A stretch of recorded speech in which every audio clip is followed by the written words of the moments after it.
Industri pembinaan negara sedang melalui perubahan besar daripada kaedah konvensional kepada ekosistem digital. Kementerian Kerja Raya kini memperkukuh penggunaan teknologi pintar bagi memastikan projek infrastruktur lebih cekap, selamat dan berkualiti. Program Kolaborasi Strategik Kerja Raya Malaysia 2026 menghimpunkan kira-kira 140 pegawai kanan dan teknikal KKR serta JKR seluruh negara bagi membincangkan cabaran pembangunan infrastruktur termasuk projek mega dan hala tuju pendigitalan sektor pembinaan.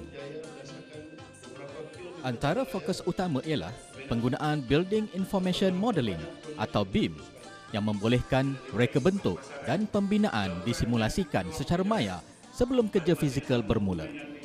Teknologi ini membantu mengurangkan kesilapan, menjimatkan kos serta mempercepatkan pelaksanaan projek. Sesi kolaborasi di antara Kementerian Kerja Raya Malaysia, JKR Malaysia, JKR Sarawak dan JKR Sabah. Perbincangan kita bukan sekadar kita untuk nak menyelesaikan masalah, yang lebih lagi untuk kita memperkasakan empowerment kepada kita diri dengan mengadaptasikan digitalization, menggunakan AI, kecerdasan dan sebagainya. Dan kita menggunakan teknologi BIM, IBS dan sebagainya. Jadi kesemua ini telah dibincangkan.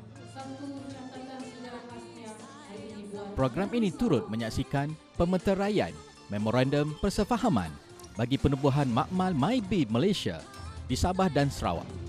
Selain itu, deklarasi data aset jalan dilaksanakan bagi mewujudkan pangkalan data bersepadu melibatkan jalan persekutuan, jalan negeri dan pihak berkuasa tempatan.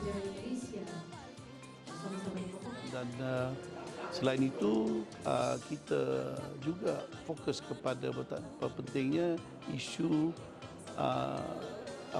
human resource kita, ya.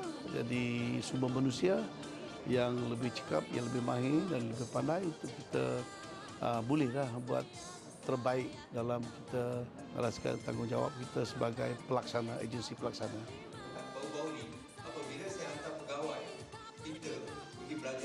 Melalui agenda MyJalan, kerajaan mensasarkan sekurang-kurangnya 80% data aset jalan negara direkodkan menjelang 2030. Pendigitalan ini dilihat menjadi pemangkin kepada pembangunan infrastruktur yang lebih cekap, telus dan mampan demi kesejahteraan rakyat.